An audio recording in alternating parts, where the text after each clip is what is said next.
what tasks do you have to do to get the seller to call? Because that's one whole system versus the soft skills of, okay, now I've got this phone call from this person.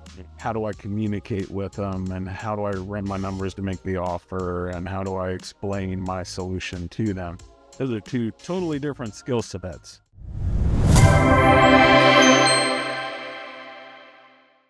When I'm dealing with a motivated seller or direct to seller, usually, especially the best deals, money is not their top concern, right?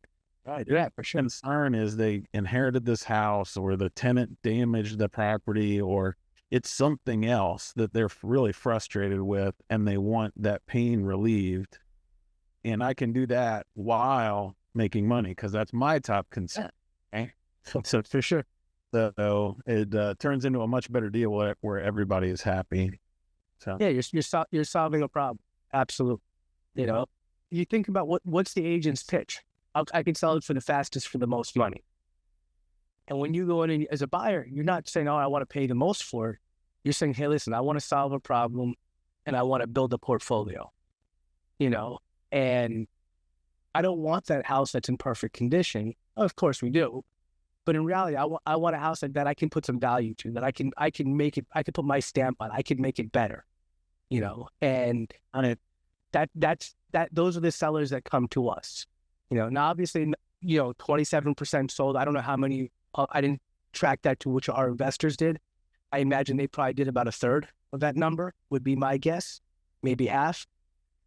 But our investors know how to solve a problem. Right? You know how to solve a problem. You know how to buy a house. You know how to get it done. That, to me, I mean, it just becomes a no-brainer. Well, and okay, those are learned skills too, right? Of how to talk to the seller, build the rapport, to figure out what their actual pain point is and explain how you can solve it.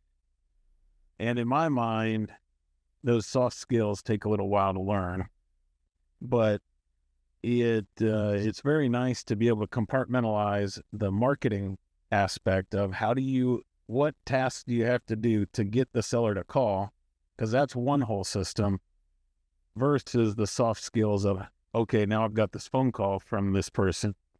How do I communicate with them? And how do I run my numbers to make the offer? And how do I explain my solution to them? Those are two totally different skill sets.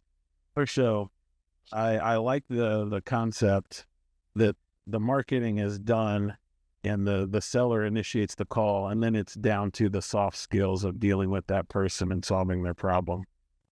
I'll tell you something. Like I look at you and, you know, funny guy, very personable. You know, I don't know how much marketing you do on your own, how good you are at it, but I think of a lot of guys are just like you in kind of my mind of this. You can correct me if I'm wrong, but everybody you talk to likes you. They just want to hang out, right? But you're not the. Once I'm on the phone, it's great, right? You're not the marketing expert. Exactly.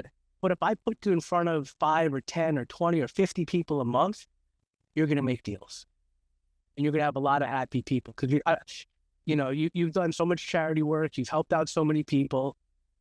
Obviously, you're here to make money. You're not running a charity, you're running a business, but you want to do right by everybody. And I think so many of the real estate investors have that mindset, and it just, you just pay it forward, you do really well, you solve the problems, and the personality part of learning those soft skills, I feel like is pretty easy for you, right? All you need to do is get the right people to talk to, and then all of a sudden, I become the hero. I'm like, hey, I'll get you those people. And in reality, I'm not doing anything great. You know, David behind the scenes is the guy doing all the work here and making it all happen. But we can go and we can get you those people and put them in front of you. Right. Your company is doing what it's good at, right? And initiating that lead coming in, and then I can do what I'm good at. So with this, the phone call and having that conversation, and the soft skills of that, I think, in all honesty, people can learn very easily, because really it comes down to just taking an interest in the person and caring about them and asking what their problem is, right? And try to... That's exactly it. You care about people. Yeah. And listen, if you're okay with saying, hey, listen, I'm not your best option, this is what you should do. Right?